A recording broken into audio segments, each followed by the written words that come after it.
Surat Az-Zumar ini kalimat yang luar biasa. Wa anibu ila rabbikum wa aslimu lahu min qabli an ya'tiyakumul adzabu tsumma la tunsarun.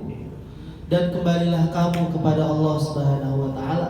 Kalau sudah terlalu jauh, jangan Bapak bilang udah sekalian nyebur, jangan. Udah kadung basah sekalian aja nyebur. Udah basah naik Pak. Berjemur, jangan udah sekalian aja dah nyemplung. Jadi kalau udah terlalu jauh, kembalilah kepada Tuhan, kepada Allah, dan berserah dirilah kepadanya. Udah kalau Bapak udah kembali kepada Allah, serahkan aja Pak. Bismillah, yakin. Kembali ke jalan Allah dan yakinlah bahwa Allah akan memberikan solusi yang terbaik. Bapak kalau belum kuat dengar kajian Ustaz Irwandi, jangan dengerin. Ya Allah, itu berat luar biasa. Orang belum selesai nanya aja udah di stop sama beliau. Itu memang lagi dikasih tahu yang benar itu. Keburu nanti nabrak di sana, udah kadung basah, jangan sekarang nyebur. Jadi mumpung masih ada kesempatan kembali. Kalau itu jelas-jelas haram. Kecuali memang masih ada ikhtilaf, masih ada khilaf di kalangan para ulama. Maka mungkin Bapak bisa lebih berhati-hati. Maka berserah diri kepada Allah. Kapan? Sampai sebelum datangnya azab. Kejauhan nanti dikasih azab. Jadi jangan pakai prinsip udah kadung basah sekalian nyemplung. Mumpung belum nyemplung, keringin badannya. Kecipratan. Mumpung baru kecipratan, belum pakai jas hujan. Jangan udah sekalian aja dah. Kuyup kita nanti. Nah, jadi sebelum datang azab kepada kita, sudah kembalilah kepada Allah. Dan kita nggak perlu buktikan Pak, kalau sudah ada contohnya. Orang minum racun meninggal katanya. Kita nggak percaya, udah dikasih peringatan jangan diminum. Nggak percayalah, itu kan kata orang. Mati bener kita nanti. Jadi kalau memang sudah ada peringatan yang sampai kepada kita, jauhkan perilaku itu, jauhkan perbuatan itu. Allah sudah larang, Nabi SAW sudah sampaikan, tolong ditinggalkan. Kenapa? Keburu datang azab kepada kita. Kalau udah datang azab, kamu tidak dapat ditolong lagi, itu tadi saya ayat. Kalau udah datang azab, tidak ada yang bisa. Maka kembalilah kepada Allah. Qul ya ibadiyalladzina asrafu ala anfusihim la taqnatu min rahmatillah innallaha yaghfiru dzunuba jami'a innahu huwal ghafurur rahim. Katakanlah wahai hamba-hambaku. Maksudnya Nabi Muhammad SAW disuruh menyampaikan kepada kita semua, kepada umat-umat. Sampaikan kepada hamba-hamba Allah yang melampaui batas di dalam melakukan dosa. Orang ngelakuin dosa itu, kalau di dalam tafsirnya itu, biasanya orang kalau khilaf, gak sengaja, lagi kesel banget, kalau ngebunuh orang satu. Udah kesel banget itu, ngebunuh orang satu. Nah, di dalam hadis ini atau di dalam penjelasan ayat ini, dibawakanlah kisah tentang orang yang membunuh 100 orang. Mungkin Bapak pernah mendengar kisahnya. Dia membunuh 99 orang, pengen taubat. Pas pengen taubat, ketemu sama seorang ahli ibadah. Dia nanya sama ahli ibadah, saya ingin bertaubat. Saya sudah membunuh 99 orang. Kira-kira kalau saya bertaubat, apakah saya masih bisa masuk dalam surga? Maka kata ahli ibadah ini, jangankan kamu, saya aja yang udah beribadah ini, beribadah setiap hari sepanjang malam, belum tentu masuk surga. Apalagi kalimat dia nggak salah Pak di awal. Yang dia sholat setiap hari aja belum tentu masuk surga. Apalagi kamu yang udah membunuh 99. Genapin nama dia, udah kandung lagi kan? Udah terlanjur basah kan sekalian katanya. Tapi setelah itu dia kembali kepada Allah. Dia melakukan lagi perjalanan taubatnya, bertemu dengan ahli ilmu. Yang pertama tadi ahli ibadah, Pak, gak punya ilmu. Tapi yang kedua ini ahli ilmu. Maka dia mengatakan bahwa sesungguhnya Allah rahmatnya, kasih sayangnya tidak terbatas. Sesuai dengan hadis Nabi SAW, seandainya ada seseorang yang datang kepada Allah membawa sebesar gunung Uhud dosa, maka Allah pun mendatangkan sebesar gunung Uhud ampunan dan rahmatnya. Maka dikatakan kepada orang tersebut, jangan pernah berputus asa dari rahmat Allah. Sesungguhnya Allah mengampuni semua dosa-dosa kita, dan sesungguhnya Allah adalah Al-Ghafur.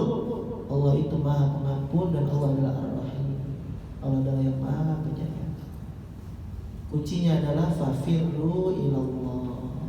Segeralah berlari menuju Allah Subhanahu wa taala. Segeralah kalau jatuh di dalam perbuatan dosa, jangan nunggu nanti malam taubatnya. Atau nunggu nanti sholat taubat, enggak usah itu, Pak. Segera saat itu juga menyesali perbuatannya, beristighfar dan kembali kepada Allah. Sungguh aku adalah seorang rasul, memberikan peringatan yang nyata dari Allah untuk kalian semua. Jadi sudah diutus Nabi, Pak. Nabi itu, Pak, enggak ada lagi yang tersimpan dari ajaran Islam ini kecuali Nabi SAW sudah sampaikan. Jadi jalan menuju surga itu sudah sangat terlihat. Yang kurang adalah pencahayaan. Jadi kalau kata ulama itu, jalan menuju surga itu jalan yang gelap, tapi cahayanya adalah ilmu.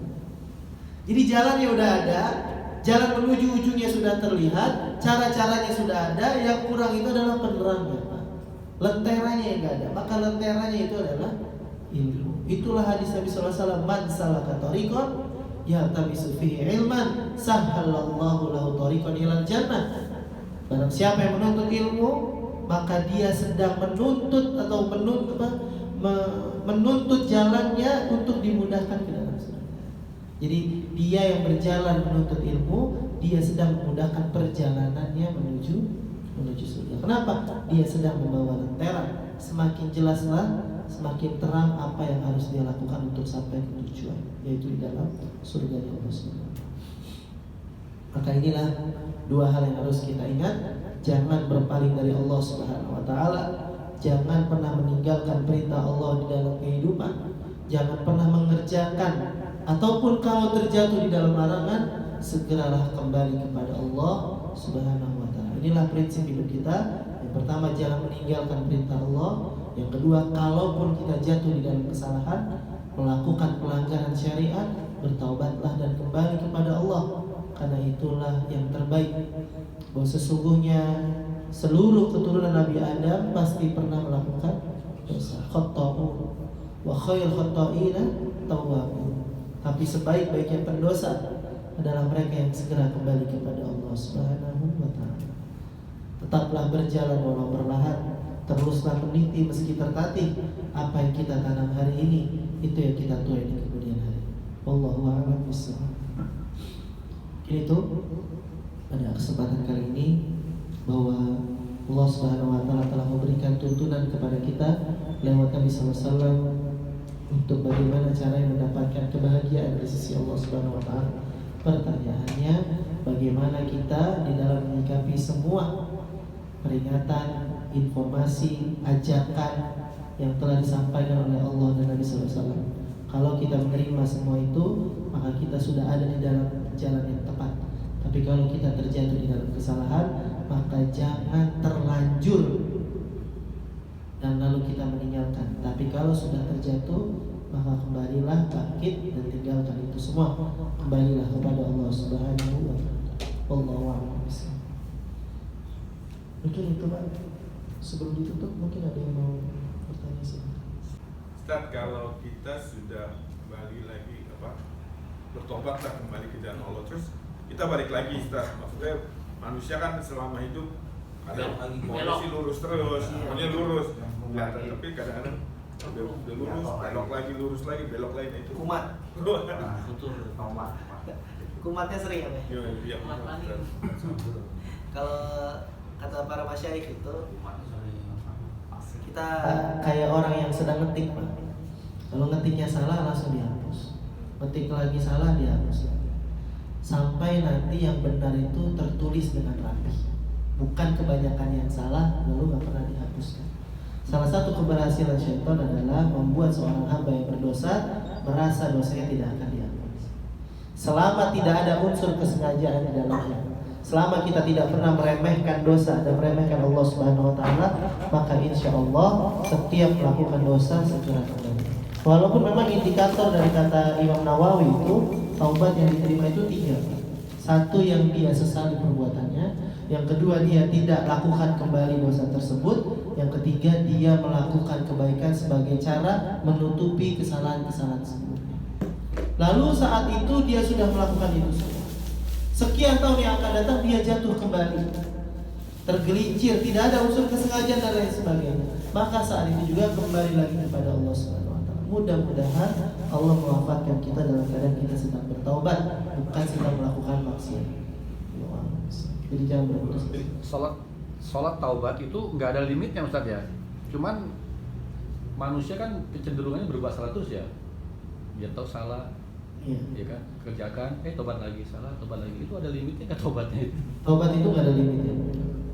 Sholatnya juga tidak ada limitnya. Nah, sholatnya itu Sholat taubatnya juga yang jadi